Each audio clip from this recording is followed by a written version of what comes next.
Can you hear me now? All right, thank you, Tom. Sorry about that, class. All right, welcome to class, students. It is Thursday, June the 2nd. It is time for PLAR History and Geography. We are live right now at Wausau and with Sulaco. Sorry, in Sulaco with Wausau. It is week number 7, which means there are only 2 weeks left or 11 more school days. So we're at the end of week 7. 2 more weeks left in this term 2B. There are exactly 11 more school days, not including weekends, after today. Couple things to announce before we get started with today's class. Next week, I will be traveling to Webequie. It's that time of in the term where we do our community visits. So I'm traveling to Webequie next week on Tuesday. I'm going along with Erica and Barb. So let's figure some things out right now. So next week, I'm gonna write this out. Again, I'll be traveling to Webequie, our first time in Webequie. Excited, hopefully to meet a lot of students and help students. So week 8, which is next week, I'm traveling on Tuesday, which means that our Tuesday time slot for PLAR History and Geography will be switched with Andrea. So on Tuesday,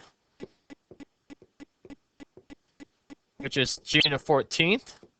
Feel free to circle this on your calendar. Again, I'll post a reminder on my Facebook page, and Andrew will do the same thing. So Tuesday, it will be PLAR English. And that will be with Andrea as usual.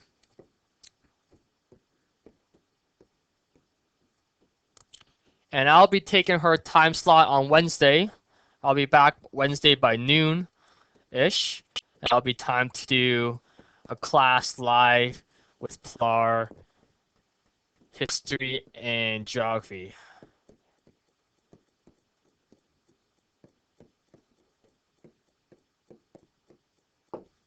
Alright, so that's what's happening for next week. So again, next week I'll be traveling to Webequie week number 8 on Tuesday, June the 14th.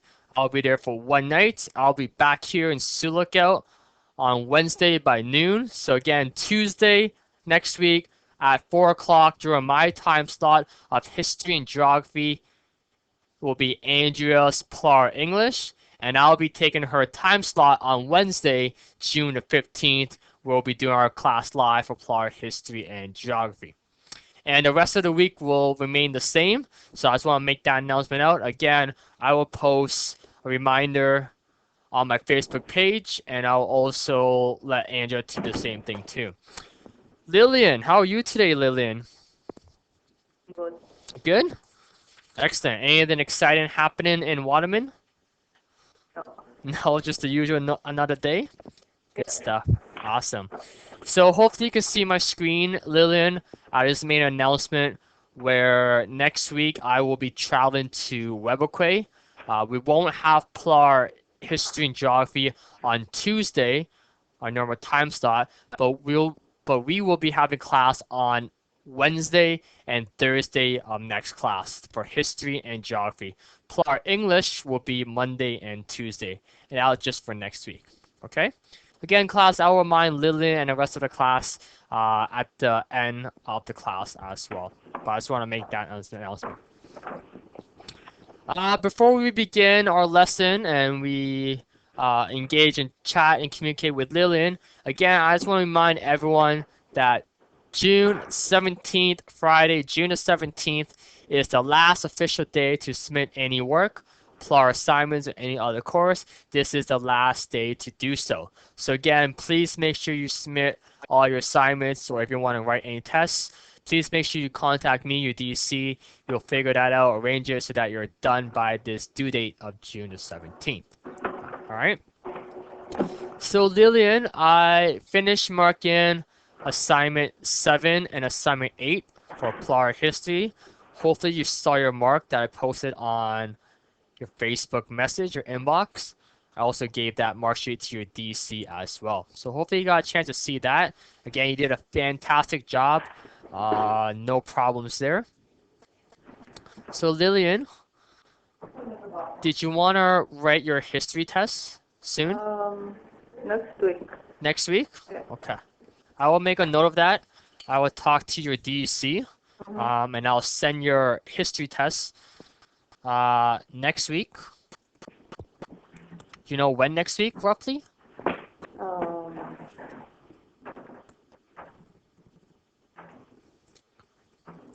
It's an hour test, test for Friday. so anytime next week works best for you.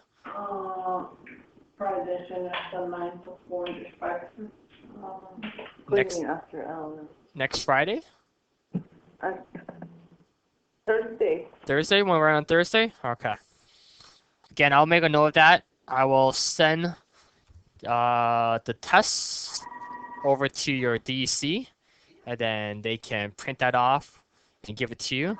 Again, pretty straightforward, Lillian. The test, again, it's an hour. All the answers are on the test. You simply just have to read the article or skim through the article and then answer the questions that follow. Very similar to what we're doing now, where you read the textbook, find an answer in your textbook, and then just answer the following questions. Again, all I'm looking for is full, complete sentences, and then you'll get full marks. Okay, so pretty straightforward. If you have more questions in regards to that, let me know, and we can clear that up. Okay, but that's great, Lillian. You're halfway done the course. Again, I want you to at least finish the history portion before we're done on June 17th. Again, continue to work on geography, and hopefully you can write the geography tests before June 17th as well. Okay there, Lillian? Okay. Good stuff. So class and Lillian, we are going to continue with lesson number 5 today in geography. Last class we looked at content in regards to assignment number 11. So Lillian, are you done assignment 9, 10, and 11? I finished 9. You finished 9? Good stuff. What about number 10? Almost. Almost? Any questions with that? No. Nope. Okay, so hopefully you can, again, try to finish that as soon as you can. Again, I will be covering content and materials in regards to assignment number 13, I believe. Well, I'll just continue rolling. So we got 9 and 10. Okay. So hopefully, so Lillian, you're done number 9, which is great.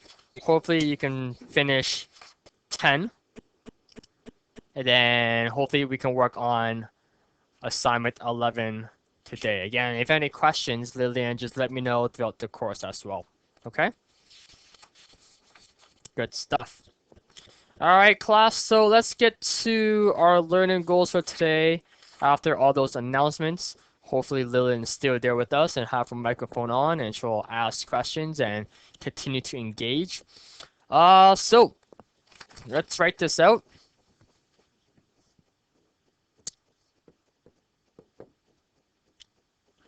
Our learning goals for today, again, we are still looking at lesson 5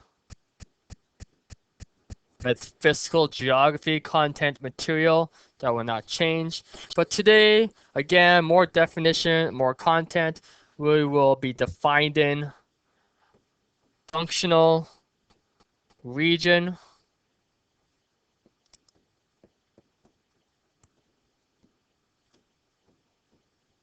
Again, we talked lots about a region. We know what a region is. We defined it. We'll be looking at climate and weather. We'll define those two terms, how they mean something completely different, weather and climates.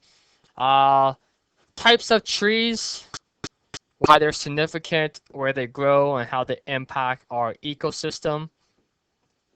And finally, we'll be talking about Canada's ecozones. We have so many. We won't talk about all of them, but we'll be talking about some of them.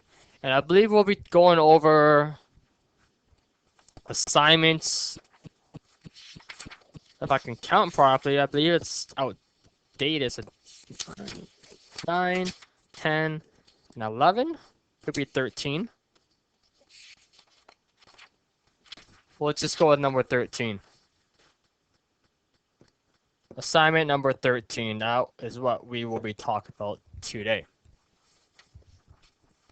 All right, class, so that's our learning goals for today. Again, we'll define functional region. We'll look at climate and weather, those two definitions, types of different trees, deciduous and deciduous trees, and some of Canada's ecozones that we have, land-based and marine-based ecozones. So those are our focus for today. So let's get started and let's define functional region. And what is a functional region? Again, class and Lillian, if you are following along within your textbook, we are on page 47. So again, I'll write the page number.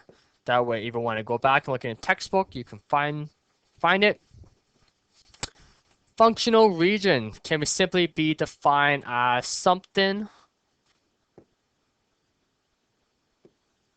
and often developed around a center or a focal point. Something that has a center or a focal point. Something that stands out, something that makes it unique, something that has a focal point. So for example, any parks, any national parks, provincial parks in Canada can be considered a functional region. Something that attracts people, where people want to come and visit, see, something that's unique, that makes it stand out within that particular region or area, makes it a functional region. So two examples are one, Banff National Park out west in Alberta, and then you can also talk about something that's nearby, Quebec Falls, just on the outskirts of Thunder Bay, can also be classified or defined as a focal region or focal point. Okay, so a functional region, again, defined and often developed around a center or focal point. Again, any national parks or any parks in general. Could be provincial, national, local, anything. Okay, functional region. Pretty straightforward definition. Again, you'll see that in your assignments. Again, in Canada, we have tons of national parks, not just provincial parks, but national parks. We have 39 national parks in Canada, which is quite a bit.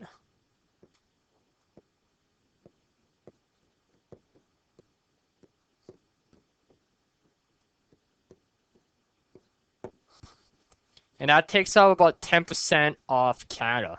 So anything that's highlighted green on my map right now of Canada indicates national parks. Again, some are bigger, some are smaller than others, but again, we also have provincial parks in Canada as well. Again, any national parks, again, it can be defined as a functional region. Why? Because it includes tourism, ecological, ecosystem, and protection. It can provide knowledge and understanding. It has breathtaking landscape and scenery, something that we can take for granted and appreciate. And they can also tell history of our nation. Some parks even tell us Aboriginal content knowledge. But again, it really defines our country, our landscape, and what we have to show. So again, functional region, something that is very unique. Again, because it's combined with nature and culture. So nature plus culture, that's how we treat nature, is an example of our society. Again, it's something that we want to protect, something that we want to preserve. Again, it's part of our society and something that we all believe in. Again, I would just go back into functional region, a little bit about national parks. So let's move on to our next topic. We are going to talk about weather and climate. Again, weather and climate, it affects us no matter where we live in our country or around the world. So let's define what weather is.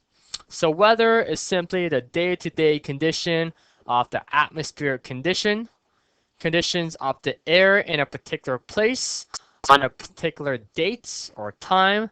In other words, weather can simply mean what is it like outside right now. So in my Wassa studio right now, as I look outside my window, temperature is pretty cool. It's definitely not sunny right now. It is cloudy, a bit of gust. But again, weather can be defined as temperature, the sun if it's sunny, if it's windy, snowing, rain, cloudy, or other factors as well. What is like right now at a particular moment can be defined as weather. Something that's constantly changing day to day, minute by minute, or hour by hour. In other words, it is known as short-term condition. Why? Because it is constantly changing. It is constantly changing. So if we look right now, if I pull up the weather network, boom, look like that. It is currently overcast, which means it is not sunny. It's cloudy. It's currently 13 degrees. We're in double digits in Sioux Lookout, feeling more like 12. Again, gust from 17 kilometers, but it is what we are like right now. But as we progress to tomorrow, we're going to see that weather and the temperature changes. Again, we're talking about day-to-day activities, something that changes. Again, we're going to warm up until 19 degrees tomorrow here in Sioux Lookout. Again, we can also look at the 7-day forecast as well. Something that meteorologists predict. So a meteorologist predicts the weather. They study the atmospheric conditions in our weather. They use that information to analyze and forecast and predict the weather. Why this is important? Because it is great for drivers. If you're commuting to a community, to the learning center, or just driving around, it's great to know what it's like outside. It is also great for traveling. So if we're traveling by plane or going to a different community or visiting Sioux Lookout, we want to know if there's any delays based on if it's snowing or heavy rainfall as well. And it's just good to know in general as well. But again, we can predict period, day by day, or even a 7-day forecast. So this is the current weather in Sioux Lookout. Maybe a bit of rain over the weekend. Temperatures are pretty consistent in terms of the mid-teens and high teens. So summer is slowly approaching. So that is the current weather in Sioux Lookout. Lillian, if you're still on the line with us, what's the weather like in Waterman?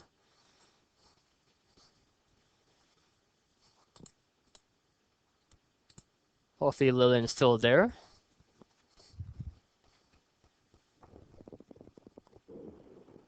Cloudy and rain.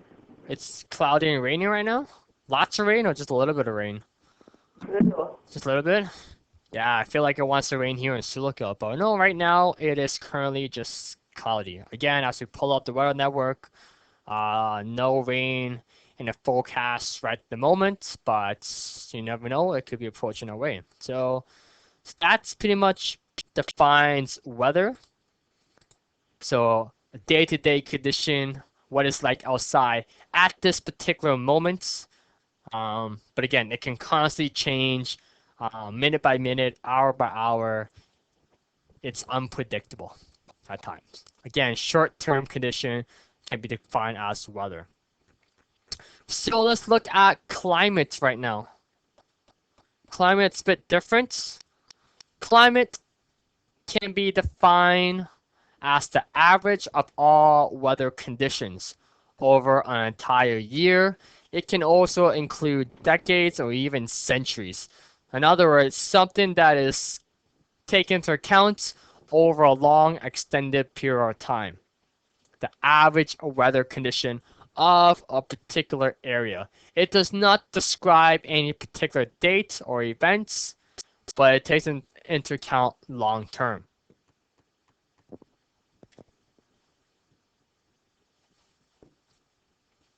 So for example, we know that here in northwestern Ontario and Silicon, in our northern communities, we know that in wintertime it's often cold, -40, lots of snow, give or take. That is the average weather. But again, it can also depends on where we live around the world. Some countries may have milder temperatures all year round. They may not have any snow at all, whereas constantly warm, or give or take. But in other words, climate is defined as the average condition over a year. It is the long-term condition, whereas weather, short-term, day-to-day conditions. Okay, so think of long-term conditions, think of short-term condition. Okay, we know that winter is not just one day. Winter happens over several months, and that's kind of similar to climates. So for example, we know that in June, it doesn't really snow, but it can. Okay, it just takes into account the average weather. So that's weather and that's climate. So pretty straightforward. Again, you'll see those two definitions pop up in our assignment coming up, looking at weather and climate. So let's switch gears and look at trees. There are two types of trees that we will be talking about, and we need to be able to define their characteristics, and they are coniferous and deciduous trees. Coniferous and deciduous trees. Okay, so let's start off with deciduous trees.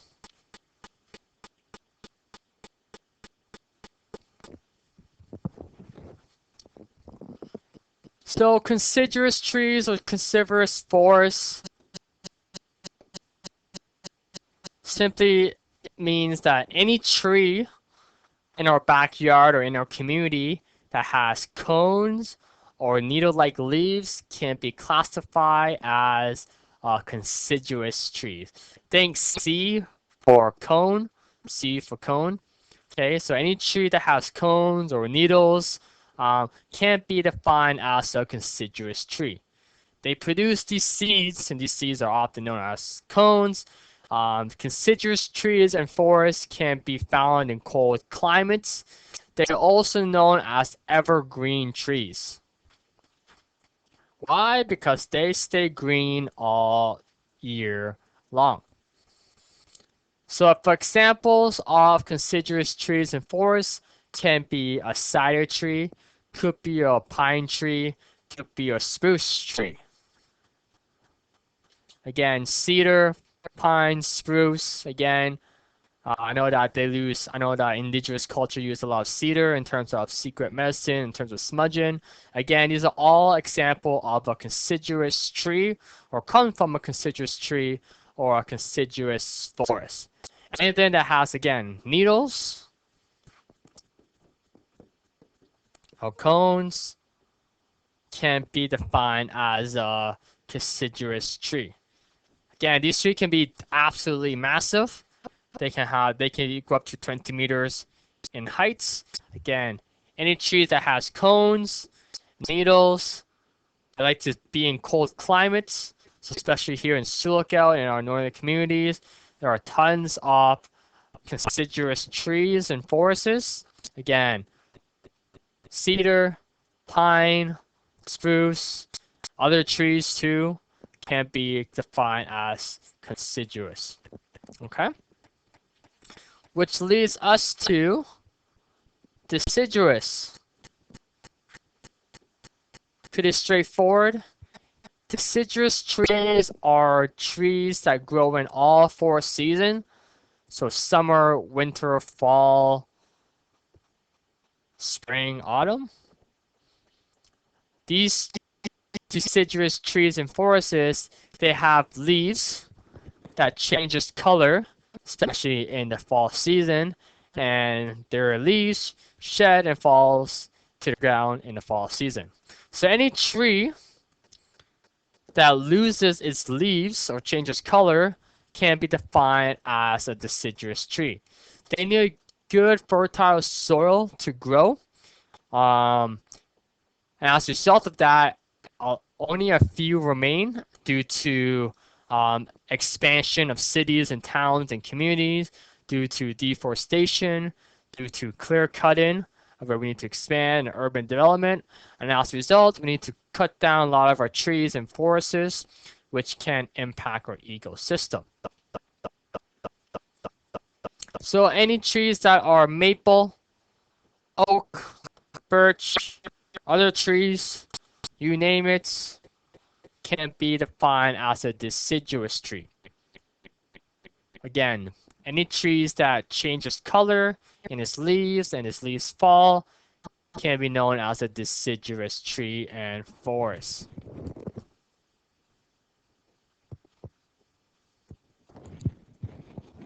Again, since a lot of it is due to clear cutting and deforestation, it goes back into that notion of protection and conservation, where we need to protect these trees, not always cut them down. So that's deciduous trees. So again, class, please note the difference between the trees.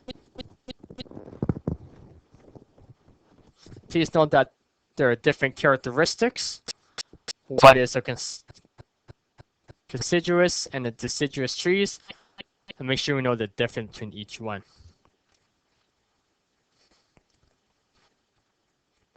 But relating trees back into indigenous content, something I'm going to plug in, trees can be pretty significant. Again, I know that some groups or population of indigenous population, First Nation, they view trees as something known as the circle of life, symbolizes growth, knowledge, generation, parents passing down knowledge to others, but it also can mean other factors too. Again, trees, depending on how we look at it from different communities, the roots symbolizes, community, self, family, ancestor, languages, and other factors as well. Whereas the branch and the leaves can simply mean spiritual, cultural, social, economic, political factors, collective well-being. Okay, these are just all some examples of knowledge within trees and indigenous content. But we can also see the trunk as, again, it could be depending on if we're Métis or Inuit or First Nation. The trunk could simply be knowledge or knowing. Again, an individual knowledge and growth and education is endless, whereas the leaves and the branch could simply be symbolizes self. It could be people within our community or our family. It could be the land that we live on, based from the creator, and it could be language as well. Symbolizes language. Something that I learned back in the day was that there was 2 L's and 2 C's. And each one mean land, language, community, and culture. Those are the 4 main factors that goes into indigenous content. Again, it could be our land, and it also could be go back into looking at trees as well, depending on which one we believe. So again, not just looking at conspicuous and deciduous trees and its characteristics, but again, we can also relate tree based on knowledge and understanding and our family and our roots, tradition, could go back into looking at a tree as well. Based on growth is endless. So again, trees, again, stand tall and proud, go out on a limb, remember your roots, remember where you come from, drink plenty of water. Again, as humans, as trees, we need lots of water. Natural beauty of human and of trees, and simply just enjoy the view based on the tree or if we're humans. So again, lots of similarities and symbolism based on trees within our own culture, community, and we can also relate it back into indigenous content as well. So that's a bit about trees.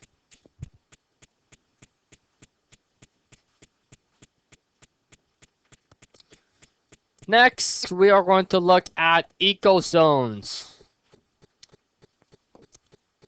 and what that entails. Ecozone simply means it has one major characteristic in common. Again, similar to a region, similar to an area, but an ecozone, however, also includes natural features and human activities as well. So any area that has natural features, again, it could be different species, trees, land formation, population, but it also involves human activities as well, where people live there, where people use the land for various activities, again, fishing, swimming, skiing, hiking, other activities as well in that area. So again, natural features and human activities makes up an ecozone. But again, it all goes back to that notion of one main characteristic in common. Again, it could be vegetation, what grows, natural resources in that area, population, whether it's dense or limited, based on cultural and ethnicity, all goes into a factors as well. Relating that all back into Canada, our beautiful country of ours. We know that Canada is a massive country that goes coast to coast, touching 3 different oceans, Arctic, Pacific, Atlantic. We have 10 provinces and 3 territories, but we also have 20 different ecozones. Oh boy, 20 different ecozones. There are 15 land-based ecozones and 5 marine-based ecozones. Again, depending on where we live in Canada, different region, different province, we have different ecozones. But again, there are 15 land-based ecozones and 5 marine-based ecozones here in Canada. So this is a little illustration that demonstrates terrestrial and marine-based ecozones. So anything that deals with land-based,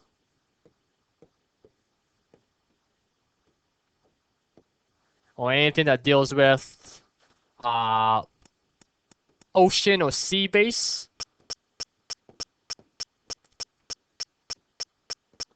stands for marine.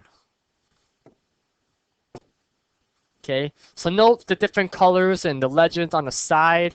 Again, depending on where we live, again, each ecozone is different based on population, based on vegetation, climates, what people use that particular area or land for. Again, hence why there are so many, because we are a massive country with different variety of climates, species, population, area, landform, all those come into play.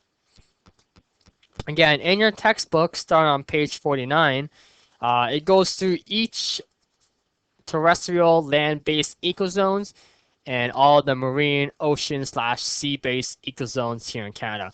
We would not talk about all 15 land-based and all 5 marine-based ecozones. Why? Because it is just too many. It is not needed, it is unnecessary, and it can be boring at times and could be repetitive. So we'll talk about some of the key ones, especially in Ontario, that impacts us as a community, but won't be touching on all of them. As a class, there will be a question, there will be a chart on your next assignment that will ask you to pick any ecozones that you want to be able to define and classify. So again, don't feel the need to go back and read all the definition of each one and its characteristics, because that is not necessary. Even I don't know all the characteristics of each one. Again, it's just not necessary. What we need to remember are just a few and a definition of an ecozones. How it consists of one major characteristic in common, and it consists of natural features and human-based activities as well. So some example, let's look at the boreal shield. Again, right here in dark green. So anything that's highlighted in dark green right here, that is the boreal shield ecozones.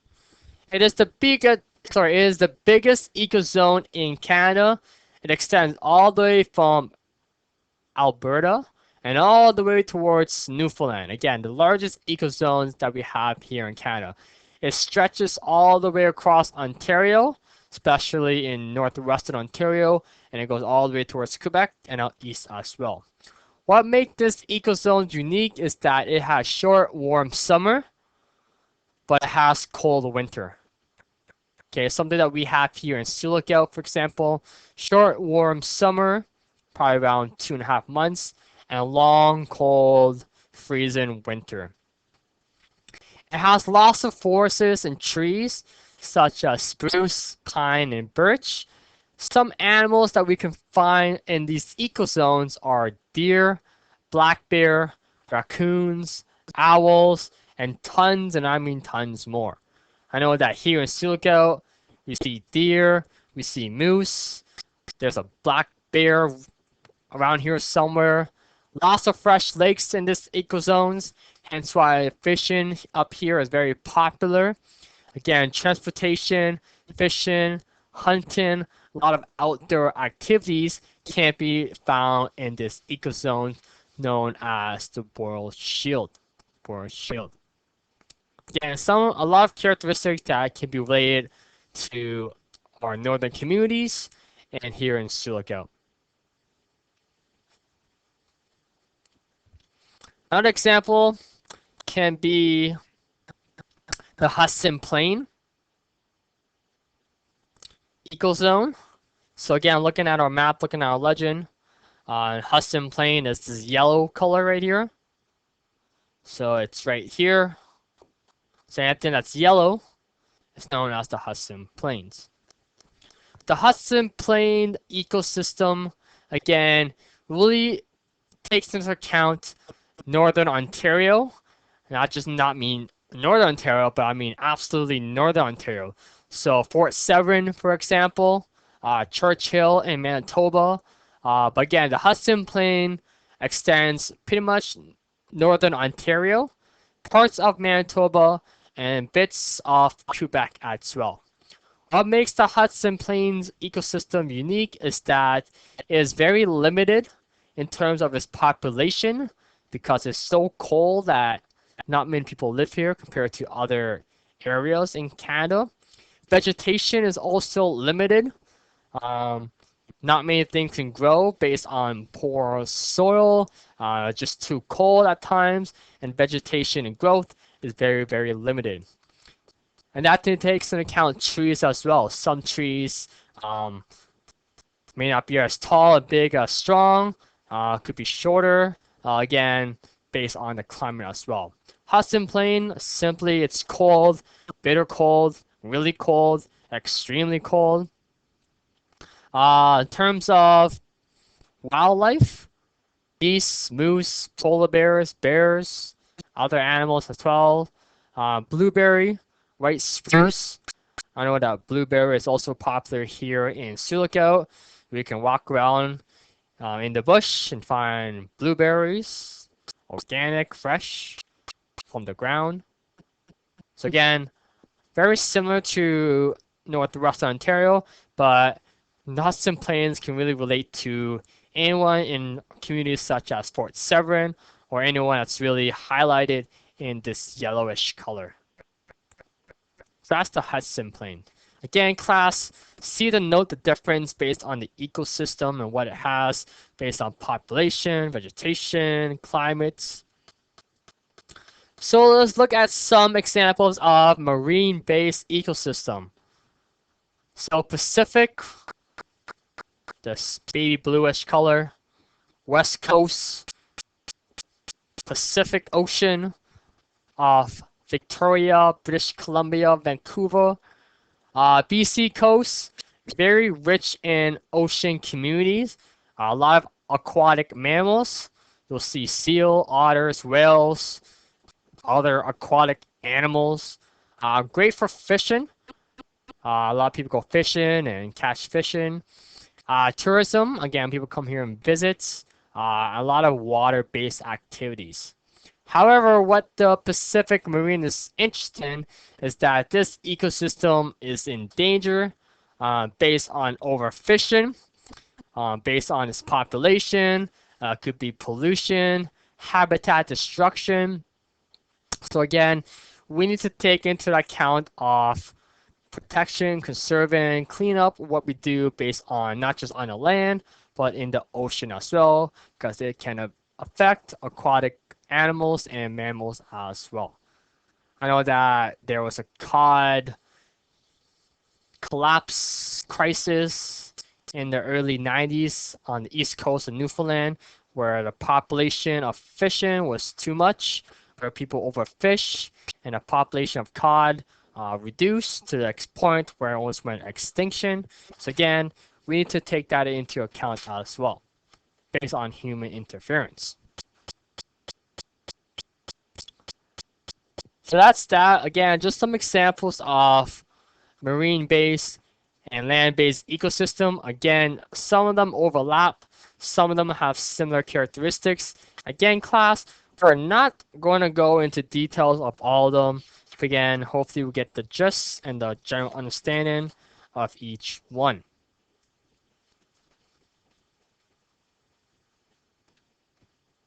All right, so that's pretty much today's class. So let's get to assignment number 13, or your next assignment. Are you still there online with us, Lillian? Yeah. Yeah? Awesome. Are you working on assignment number 10 at the moment? 13. Say that again, 13 or 15? 13. 13? Is that where it says what is a functional region? That question? 2. Question number 2, explain what is meant by the term weather and climate. Yeah. Yeah? Okay. So hopefully you have finished question number 1, what is a functional region? Again, you can simply find that in our very first slide that we talked about today in today's class. Again, for anyone else that's wondering, that's on page 47. So question number 2, and Lillian, simply tell me what weather mean and what climate mean, and why they mean something different. So you're going to first define what is weather. Again, weather is the day-to-day atmospheric change condition in our atmosphere, and climate is the long-term average weather condition over a year. And why does it mean something different?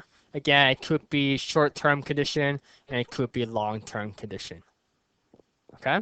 Again, you can find out again those two definitions of weather and climate on page 47 as well in our textbook.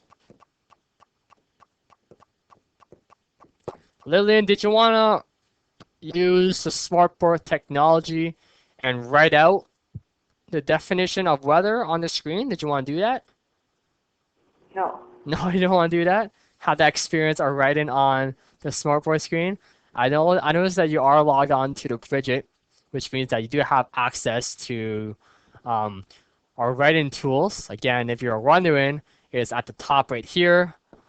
You can click on the pen, and then you just have access to my screen. You can simply write it as you normally would. But for question number 2, you could simply just write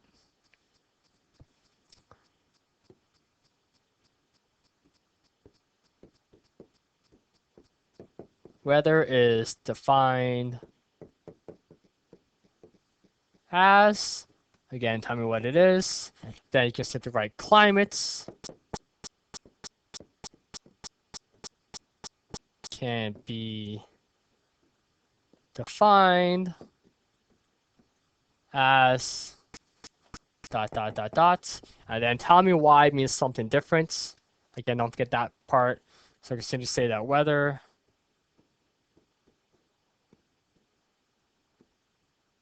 and climates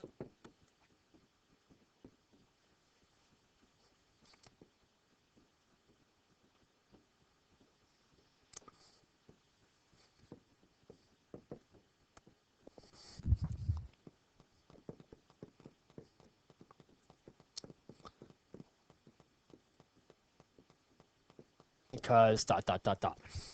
Okay, something on the lines of that is what I'm looking for. Weather is defined as, again, day-to-day change in our atmospheric condition. Climate can be defined as the average temperature yearly. And weather and climate means something different because it could be short-term, long-term condition that's constantly changing, something like that. Okay, so that's question number 2. Hopefully you got that, Lillian and everyone else. Let's move on to the next question. So question 3 and question 4, pretty straightforward. What are characteristics of deciduous trees?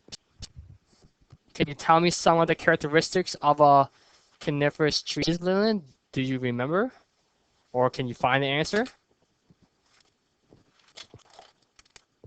Can you tell me one thing that makes coniferous trees stand out? What does a coniferous tree have that a deciduous trees don't have? Again, I'm looking for something that consists of, it has cones or needles,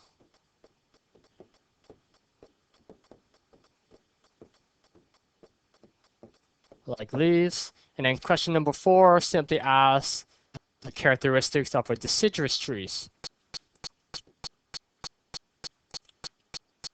Again,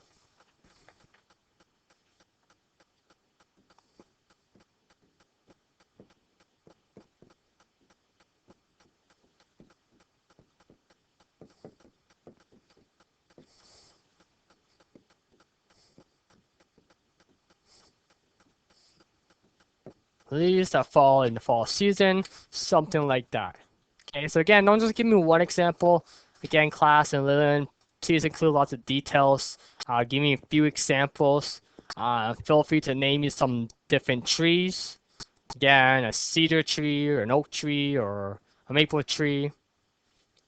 Okay, give me some examples of which is which. Pretty straightforward. Again, all that is in your textbook. Just list a few points. Question number 5. What is an ecozone? Again, straightforward. Human activities and natural features. Boom, right there. Okay. Again, if you're not sure, that is on page 48 in your textbook.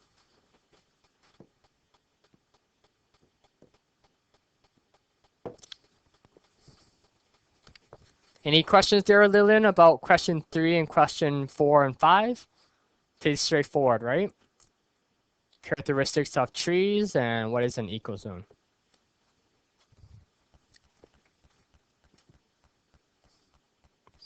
And lastly, last question, it's a chart. Don't get too confused. Simply pick any 4 ecozones in your textbook. Again, there are 20 to pick from. Just pick any 4. Feel free to use jot notes or point forms for the chart. That is fine with me as well. But simply, all we have to do is fill in the chart. So for example, let's do one together. Class, ecozones, tell me its name and its location. So it can be like Hudson Plain.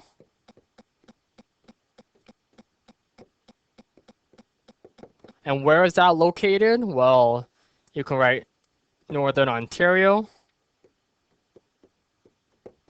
parts of Manitoba and Quebec. Landforms, oh, I can have some wetlands. The climate of the Hudson Plains, well, you can say it's cold. For cold winters. Minus 40 degrees Celsius. Types of animals, well, list a few. Well, we can write a black bear. You can write a geese, a muskrat, other animals in that ecozone as well, and human interference. How has human impacted that area?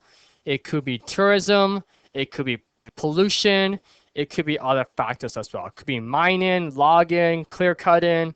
How does people impact that land? Do we use that for education purposes? Do we disrupt animal habitat destruction?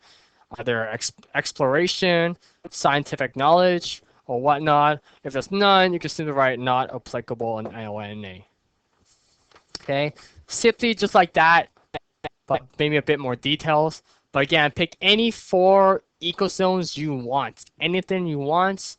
It could be land-based or marine-based ecosystem. Again, be creative. Pick any 4. Choice is yours. Okay. And there, right there, class, is assignment number 13.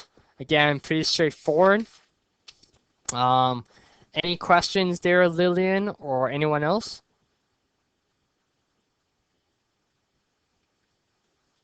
No. No? Okay. So hopefully, Lillian, you can work on that and finish that up.